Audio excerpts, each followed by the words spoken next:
Hey, kia ora, it's Tairi Mawate here. Today, what I want to talk to you about is basic question. It's the question I'm trying to help you with, and answer is, hey, how do I get started with learning this Cook Island language thing? Okay, so I'm going to take 5 minutes, so I'm going to zap through this. Any notes you'll see down, and anything that I say, I'll just go and click on there. It'll be down in the notes. So, anyhow, 30,000 foot view. What the heck does that mean? If you can imagine that you're one of those drones up in the air and looking over everything, I want you to imagine that there's three things that you got to remember from way up. And then as time goes on, we'll come down to halfway, 15,000 foot view, and keep going down to we're right in the detail, like, 100 foot view. But we're going to the 30,000 foot view. There's three things you got to remember. Number one, any any language that you're going to try and learn, it's not learn, it's actually acquire. Because like English, you didn't learn it, you acquired it over time. So the point I'm trying to make here really is pronunciation. You got to master the pronunciation first. And that when you're a baby, it takes a little bit of time when you're really honest about it. You sort of didn't come up and go gaga and got it right. Took us time, playing in the neighborhood, going to school when we were small, and then growing up. It takes a little bit of time to acquire pronunciation mastery. And this is a second language. If English is your first language and you're trying to learn the Cook Island language, you're acquiring it and it's going to take some time. So that's the first thing. Be prepared to spend some time in the pronunciation sandpit. Because what happens if you don't? A lot of people, they do this, they go to the courses, they go to the language, they zippy-dee-doo and zip past the pronunciation, and they come stuck. No, they are. They become stuck because they haven't sort of drilled in on the pronunciation methods, syllables, and differences between English and Maori. Really simple. Um, English, A-E-I-O-U, Maori, A-E-I-O-U. Different use of mouth, different muscles, different everything.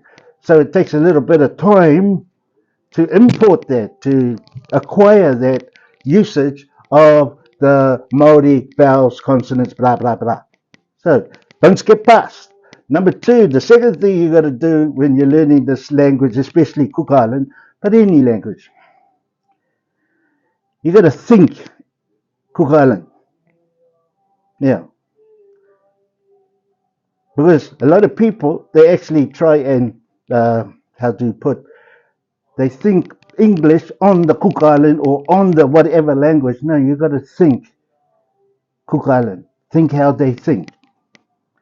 When you can think how they think, or think how whatever language you're trying to use or learn, acquire, when you think like them, then they start making sense for you.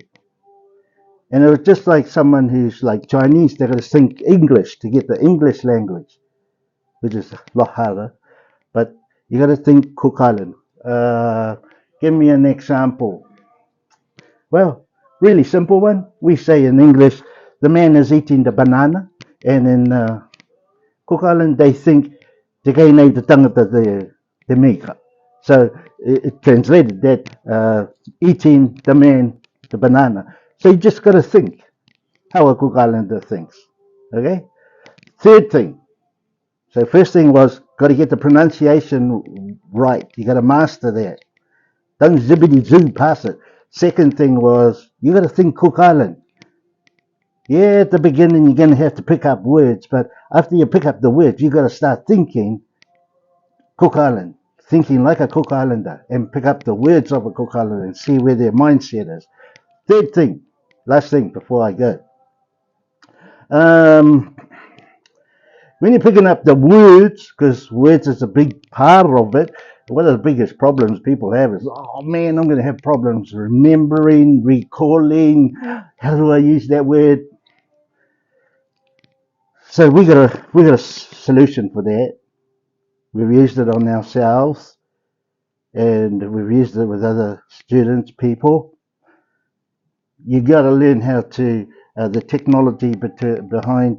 We got it. It's called spaced repetition systems, which means in street language we call it flashcards on steroids in the phone. Yeah, spaced repetition systems, transferring words, stuff that you want to learn, know from short-term memory to long-term memory. And they got some really cool gadgets out there, software programs that you can use.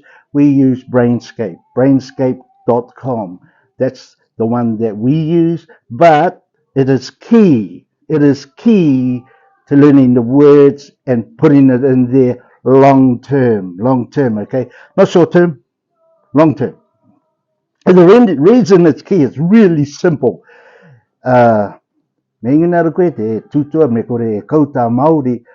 It's important then that you know words.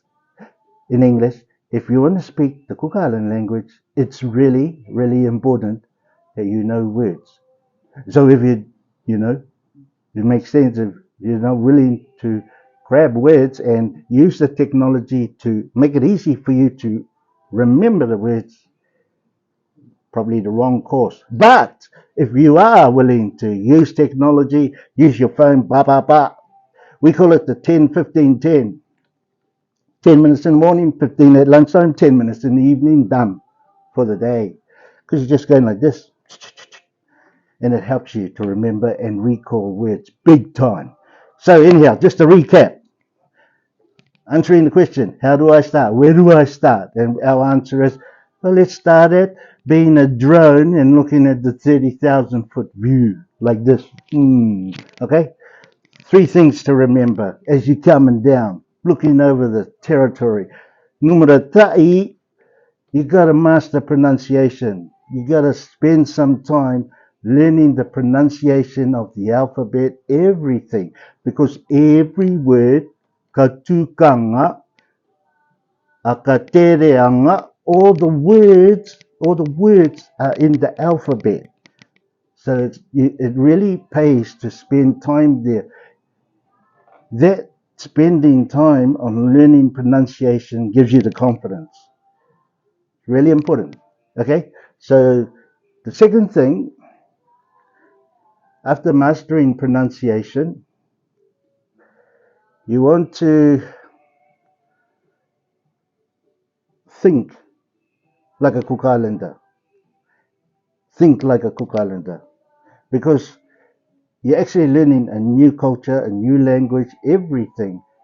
So the worst thing, it hangs you back a bit if we keep thinking English and then try and translate every word into English, into Cook Island, every of English word into Cook Island. It doesn't work because all you're doing is you're on the mind has got the English on the front again.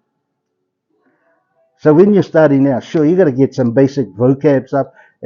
Our program, we get you up to 1,000 in the first 3 months, and that's not a big deal. But the ideal is to have 2,000 words, so you can actually be fluent, quite fluent. None of this 200 word stuff, that's like baby stuff. You need to be getting words, so you need to be confident with the pronunciation, hearing, and then thinking Cook Island. Okay, that's the second. Number three, the third thing is you need to get Brainscape. What's Brainscape? It's a space repetition tool which helps your brain to remember the words. Yeah. You can, if you're doing it every day and you're talking the language like it was in our household, yeah, that's all right. But when you're not, you need to be able to, how do you say, prompt yourself, play with yourself with the words so that It's going from short term to long term, short term to long term. Actually, it's quite freaky. That program is really neat. You just got to use it. It's colorful. We've set out all our words, all the curriculum basically on Brainscape so that anybody can walk around and go like this on your phone. Okay, so those are the three things I wanted to help you with today. Answer the question, where do I start? Be a drone, start right from the top. Listen, I hope that you got some value from that.